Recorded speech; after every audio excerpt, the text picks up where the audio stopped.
d'accès des produits égyptiens sur le marché russe. A indiqué le président russe, 90% de nos importations de l'Égypte sont des produits agroalimentaires, a-t-il précisé. Selon M. Poutine, l'Égypte a déjà augmenté de 30% les livraisons de ces produits et il est prêt à les augmenter prochainement de 30% de plus. Frappé par des sanctions occidentales sans précédent en raison de son rôle présumé dans le conflit ukrainien, la Russie a interdit la semaine dernière pour un an les importations des produits agroalimentaires en provenance de l'Union européenne et des États-Unis. Elle cherche actuellement des livraisons alternatives pour équilibrer son marché. Pour sa part, la Russie va livrer à l'Égypte le plus gros importateur de blé russe, selon M. Poutine, entre 5 et 5,5 millions de tonnes de blé d'ici juin 2015, a indiqué le président russe. Selon les agences de presse russes, il s'agit d'une augmentation de plus de 60% par rapport à l'année dernière. La Russie et l'Égypte ont enfin décidé de renforcer leur coopération dans le domaine énergétique. Au début de la rencontre à Sochi, le président Abdel Fattah el-Sisi apprenait une forte coopération avec la Russie. Il s'agit de la deuxième visite d'Abdel Fattah el-Sisi en Russie depuis le début de l'année, mais de sa première depuis qu'il a été élu président de l'Égypte fin mai. En février, il s'était rendu à Moscou en tant que chef de l'armée égyptienne en réponse à la visite des ministres russes de la Défense et des Affaires étrangères au Caire en novembre dernier. Peu après la visite de Abdel Fattah el-Sisi, le quotidien économique russe Vedomosti avait alors annoncé que la Russie et l'Égypte étaient proches de conclure des contrats sur l'achat d'armement d'un montant de plus de 3 milliards de dollars. Selon les analystes russes, l'Égypte s'intéresse avant tout au système de défense antiaérienne russe.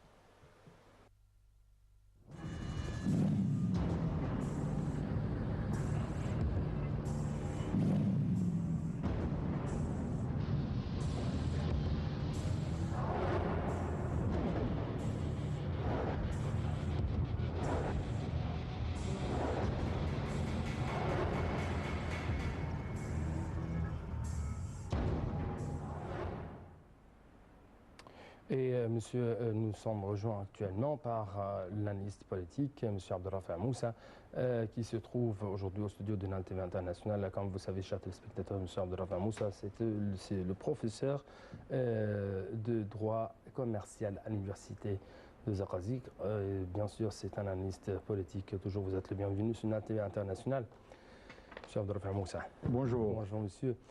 Tout d'abord, vous avez suivi la dernière visite effectuée par le président égyptien Abdel Fattah el-Sisi en Russie et la rencontre qu'il a tenue avec son homologue russe Vladimir Poutine. Tout d'abord, comment vous avez lu cette dernière visite? Est-ce que c'est un changement stratégique effectué par l'Égypte après le 30 juin 2013, c'est-à-dire après la révolution, le 30 juin 2013? Oui, à mon avis, cette visite très importante. Ouais. Mais je viens d'entendre, c'est-à-dire votre collègue qui dit on vise des armes. On vise? On vise des armes pour l'Égypte, les armes anti-aériennes et tout ça. Ouais. Moi, pour moi, franchement, ce ne sera pas question des armes. Ouais. Nous, on cherche pas seulement de recevoir des armes sophistiquées ou bien des armes très avancées, mais aussi la fabrication des armes. Et je pense que la Russie a une bonne intention de nous aider dans ce domaine. Donc, est-ce que vous trouvez que la Russie va nous donner le savoir-faire le savoir-faire, si la Russie ne le donne pas, il faut le demander, il faut insister. Parce que nous, en tant que personne, en tant qu'Égyptiens, nous sommes très qualifiés en tant que personne. Je parle pas comme État. Très qualifié en tant que personne de recevoir le savoir-faire. Et ça, c'est une question très importante. Et pas seulement la fabrication des armes, mais la fabrication en général, dans le domaine de fabrication de voitures, fabrication des avions, fabrication de tout domaine. Et l'Égypte est apte et capable de recevoir cette connaissance. Et ajoutons-nous, on peut ajouter la question nucléaire. Il ne faut pas s'attarder.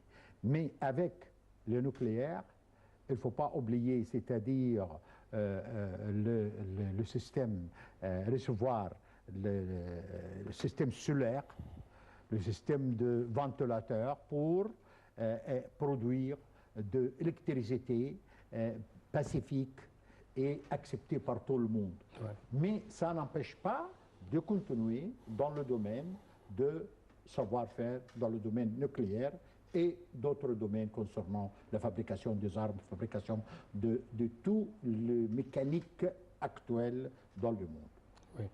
Donc, ou plutôt d'après vous, il y aura une coopération dans le domaine du nucléaire, dans le domaine de l'énergie, et ce, afin de mettre fin à la crise d'énergie dont souffre actuellement l'Égypte. Oui. Et à mon avis, pour les ressources, c'est-à-dire, on a des ressources. Et la Russie est venue en Égypte. Oui. Elle sait très bien la position de l'Égypte. La position de l'Égypte est très importante pour la Russie. Donc, il n'y aura pas de problème de payer ou bien de fonds monétaires. Non, la Russie comprend très bien que l'Égypte, au bout de quelques années, sera capable de payer. Donc, nous, il ne faut pas oublier, on a perdu pas mal de temps. Ouais. Et moi, je viens de vous dire, on a perdu beaucoup plus de 60 ans. On n'a fait que le cinéma et le chanteur, mais on n'a pas fait grand-chose. Ouais. Donc, il faut commencer une période nouvelle, la construction. Oui, ce que vous voulez dire, c'est l'Égypte, durant presque 60 ans, a pu développer le soft power ou la force douce, mais on doit développer actuellement hard power ou la force très dure sur le terrain, c'est-à-dire la croissance ou le développement dans le domaine de l'industrie, dans le domaine de l'énergie, c'est-à-dire comment transformer l'Égypte en une forteresse ou en une citadelle ou même un bastion industriel et agricole. En ce qui concerne le domaine de l'agricole, il y avait des accords qui ont été effectués entre les deux côtés, dont les échanges de biens alimentaires, les échanges alimentaires. Oui. Est-ce que cela veut dire que la Russie, dans la prochaine période, va être un partenaire stratégique de l'Égypte dans le domaine du développement de l'agriculture? Oui, je pense que, parce que vous venez, parmi les décisions de l'Ouest vis-à-vis, de l'Europe, ou bien de l'Amérique vis-à-vis de la Russie, ils vont stopper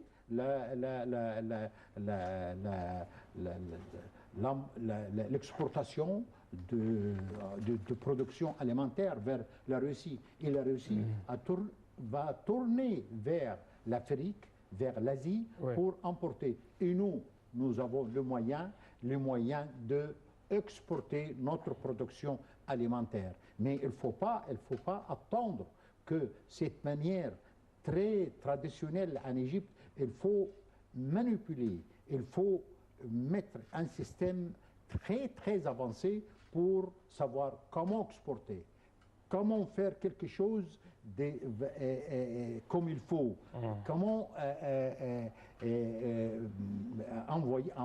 exporter des choses qui va remplacer la production européenne. On ne peut pas dire que ça sera comme la production européenne, mais en tout cas, on pourra faire quelque chose dans le domaine de légumes, de fruits, et tout ça, ce sera très bien accueilli. Et il y a un point très important concernant le blé. Le blé. La Russie va nous exporter le blé, mais nous, on doit se préparer pour avoir production de blé qui va nous suffire dans 5 ans ou dans 10 ans, je pense. Oui.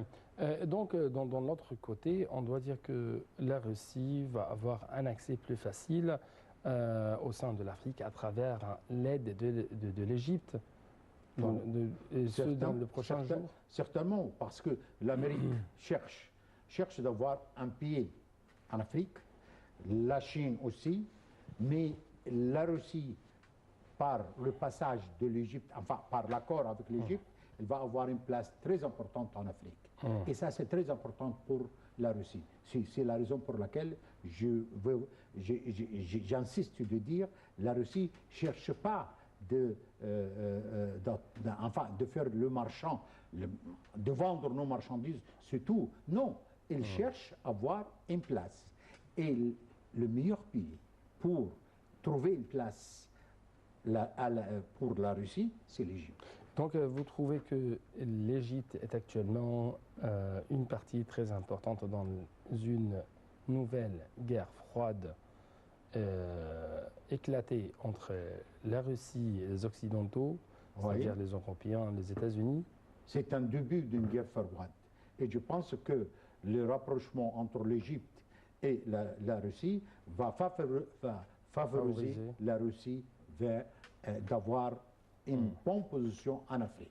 Ouais. Et ça, c'est très important. Ouais. Durant la rencontre entre M. Poutine et M. Sisi, les deux côtés ont insisté sur l'indépendance de la Libye et de l'Irak. Sur l'indépendance de la Libye, comment vous analysez cette déclaration? L'indépendance de la Libye, c'est très important pour l'Égypte. C'est un pays voisin. Tous les dangers qui viennent de l'Ouest, il faut faire attention. L'Égypte est très concernée